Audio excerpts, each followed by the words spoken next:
இன்று நாம் பார்க்க போவது அதிகாரம் 30. தலைப்பு சுய சார்ந்திருத்தலும் சுயமதிப்பும். தன்னையே சார்ந்திருக்கும்படி பிள்ளைக்கு சொல்லிக் கொடுங்கள். முடிந்த வரையில் ஒவ்வொரு பிள்ளையும் தன்னை சார்ந்திருக்க பயிற்றுவிக்கப்பட வேண்டும். தனது எல்லா திறன்களையும் பிரயோகிக்கும்படி இது செய்யும். பிள்ளையானவன் தனது பலத்தையும் பலவீனத்தையும் அறிந்து கொள்வான். ஞானத்துடன் பிள்ளையை அறிவுறுத்துபவர் பிள்ளையின் குணக்குறைபாடுகளை சரி செய்து கொள்ளும்படியாக வழிநடத்துவார். சமநிலையான ஒரு சீரான குணம் உருவாக்கப்படும். அதிக சுகபோகமான வாழ்வு பலவீனர்களையே வளர்க்கும். தங்களுக்கு தாங்களே உதவி செய்து கொள்ளும்படியாக பெற்றோர்கள் பிள்ளைகளை வழிநடத்த வேண்டும்.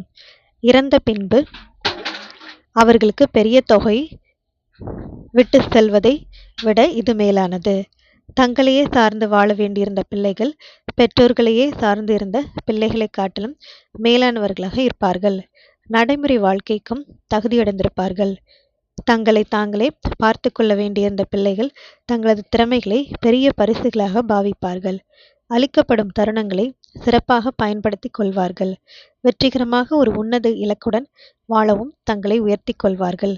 கடின உழைப்பு, சிக்கனம், நல்லொழுக்கம் போன்ற பண்புகளை வளர்த்து கொள்வார்கள். இப்பண்புகள் கிறிஸ்துவ வாழ்க்கையின் வெற்றிக்கு அடித்தளமாக அமைகின்றன. பிள்ளைகளுக்கு அதிகமாக செய்யும் பெற்றோர்களுக்கு அப்பிள்ளைகள் பொதுவாக எந்த வகையிலும் பெற்றோருக்கு தாங்கள் கடமைப்பட்டிருப்பதாக நினைப்பதில்லை. தடைகள் பலத்தை அதிகரிக்கிறது. தடைகளே மனிதர்களை பலசாலிகளாக மாற்றுகிறது. துன்பங்களும் உபத்திரவங்களும் போராட்டங்களும் கடந்து கொள்ளுதலுமே ஒழுக்கத்தில் பலசாலிகளாக மனிதர்களை உண்டு பண்ணுகிறது. உதவிகள் இதை செய்வதில்லை. பொறுப்புகள் இல்லாத ஒரு சுகபோக வாழ்க்கை மனிதர்களை பலவீனர்களாகவும் வளர்ச்சி குன்றினவர்களாகவும் மாற்றுகிறது.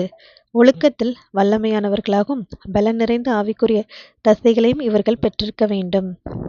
வாழ்க்கையின் ஆரம்ப வருடங்களிலிருந்தே நாணயத்தோடு நடக்கும் பண்பு குணத்தினுள் புகுத்தப்பட்டிருக்க வேண்டும். ஆண்களாகவும் பெண்களாகவும் வாலிபர்களாகவும் ஓர் உயரிய தரத்தை அடைவதற்கு இது ஏதுவானதாக அமையும். தாங்கள் கிரயத்திற்கு வாங்கப்பட்டவர்கள் என்பதை எப்பொழுதும் கண்களுக்கு முன்பாக வைத்துக் கொள்ள வேண்டும். தேவனுக்கு சொந்தமான தங்களது ஆவியிலும் சரீரத்திலும் தேவனை மகிமைப்படுத்த வேண்டும்.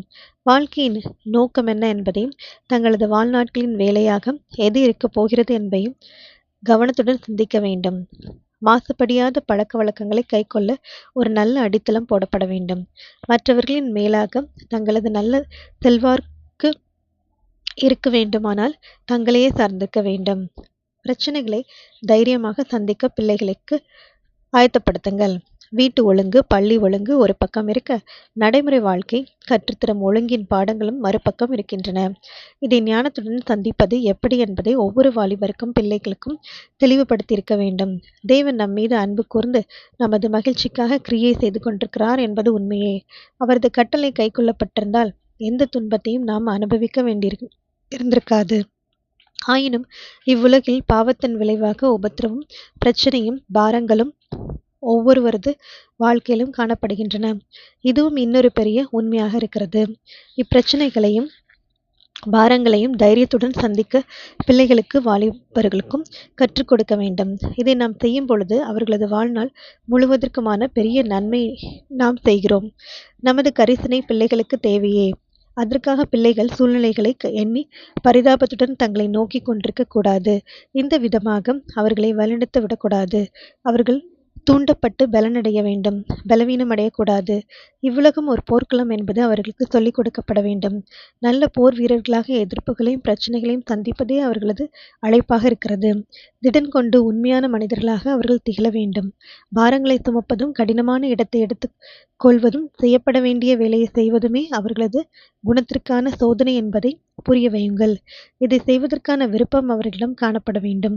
இவ்வுலகில் இதற்கு எந்த அங்கீகாரமும் வெகுமதியும் கிடைக்காமற் போகலாம். சுயமதிப்பை பலப்படுத்துங்கள். ஒரு நல்ல ஆசிரியர் பிள்ளையின் தன்னம்பிக்கையும் பிள்ளை தன் மீது கொண்டுள்ள ஒரு மதிப்பையும் வளர்ப்பார்.